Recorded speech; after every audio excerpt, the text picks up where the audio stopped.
ఉజ్వల భవిష్యత్తుకు గణితమే ప్రధానం. గణిత అకాడమీ వేడుకలు.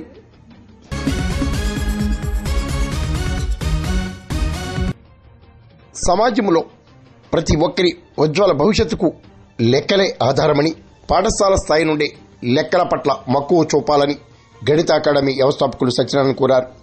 కాకినాడ జిల్లా సామర్లకోట బచ్చు ఫౌండేషన్ పాఠశాలలో జాతీయ అవార్డు గ్రహీత తోటకూర సాయిరామకృష్ణ అధ్యక్షతన రామానుజన్ గణిత అకాడమీ దినోత్సవ వేడుకలను ఘనంగా నిర్వహించారు. విద్యార్థులకు నా ఆశీస్సులు. నేను చెప్పేది ఏముండదో పూర్తిగా ఒక విషయాలు చెప్తాను. మరి 22 డిసెంబర్ అనేది చాలా ప్రాముఖ్యమైన డే. దాన్ని ఏమని పిలుస్తారంటే the red letter day in the history of mathematics.